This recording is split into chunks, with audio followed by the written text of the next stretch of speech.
Well, we're here. Yes, we are. Back in the main event slot, right? But, not a short notice, built around you from the start. You wanted these moments like this. Is it everything you dreamed it would be? What's the excitement level like for you right now? First of all, I be watching, all the little Dana stuff. Bro, you're fucking killing it, okay? I told you were fucking talented.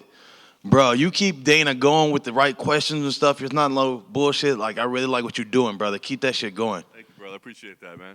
And now, what was your question now? You here in this headlining slot, man. I know you always wanted these big spots, and you kind of got forced into one. But, now you're getting these big bookings, right? What's the feeling like for you?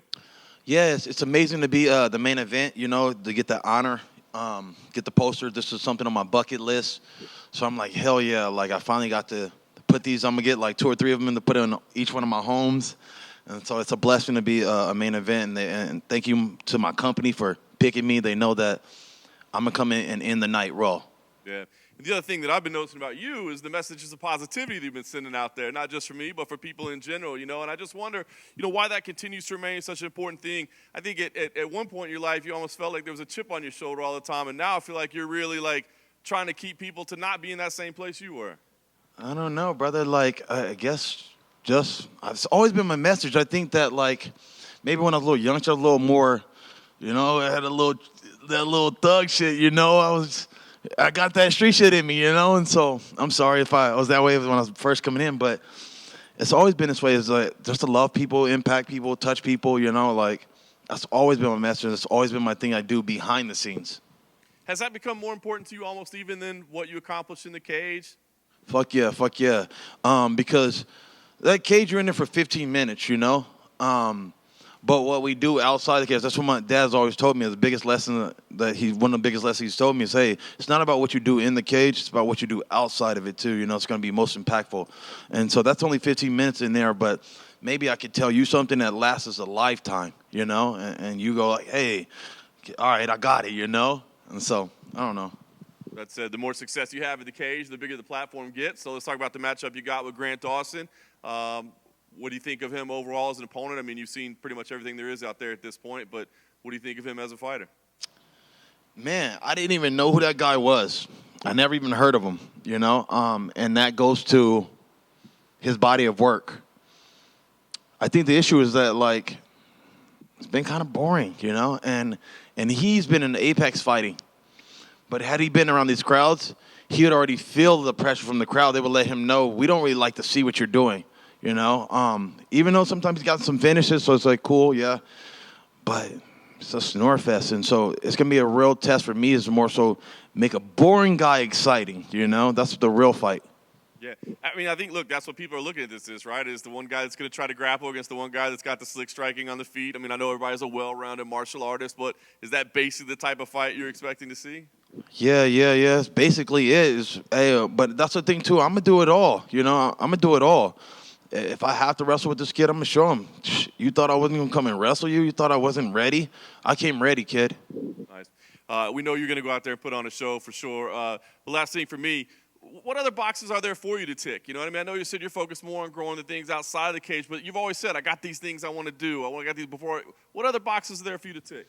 I was thinking about that today. I'm like, man, all right, I ticked off that box now. What box will be left? I'd probably say maybe the Ultimate Fighter. We're hosting an Ultimate Fighter. I think I'll bring some new, interesting shit to it, So maybe doing something like that. Besides that, it's still the same goal. When I got in this game, I was a poor kid with nothing, and all I wanted was a home. And so I bought my first home. And me and my girl got in a fight, and she would always kick me out of it because I put the house under her name. And so I always get kicked out of my own home. So then I bought another one. I'm like, all right, all I got to do is pay this one off. But then somewhere along that journey, I had 3 kids. And so with the 3 kids, I had to get 3 homes to take care of all of them. My gift to them is, hey, this is my gift to you. I ain't got much. I don't make a lot of money, and my dad didn't give me anything. I may not be able to pay for your college and all that stuff and everything, but at least I can do is give you a home that I didn't have. I had to go to 50 different homes, live homeless, be this and that, and do this. You'll never have to worry about someone else taking your home from you. Here's this. It's paid off. You'll always have a spot to stay. I said last question. Is that your proudest accomplishment, right? Like, it's not necessarily like, the traditional American family, white picket fence, we're all together, but that they're all taken care of and they don't have to worry the way you did?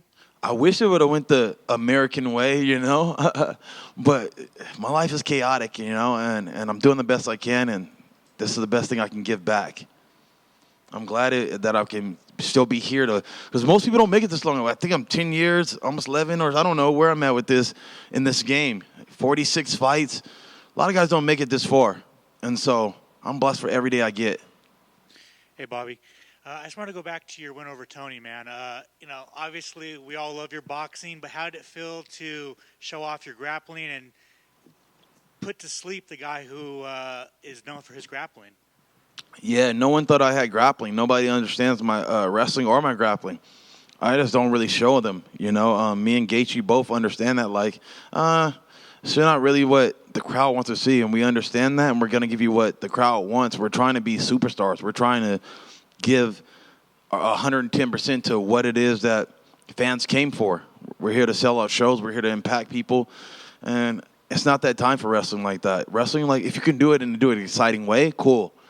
But being boring, that's not me. Was it nice to adding another legend to your resume? Yeah, to get that. Now I feel like two legends fought each other. Now I'm the last. I'm the last of the dying breed, Everyone's gone. Nate's gone. Jorge's gone. I'm the last of the OGs. I wanted to ask you about Tony. Obviously, you've been in there. You beat him. He's on the 6-fight losing streak. I'm sure you don't really care about another man's journey in this sport, but being in there with him, do you feel like his time's coming to an end? What do you think? First of all, I do care, because we're the old guys. We're the legends. You want to always root for him. You always want to see him be good. I love Tony, and it was hard for me to fight him.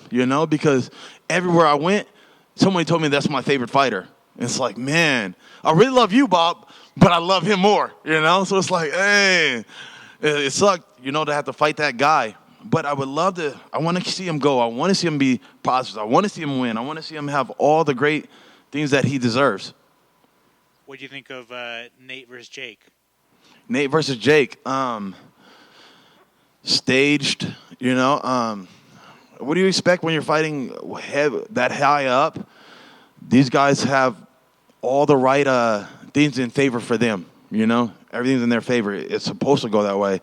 But I just think that he got that lucky shot. Besides that, I saw Nate putting the pressure on him, beating him, except for, he got that little drop, and it's oh, fuck. They're going to give it to him.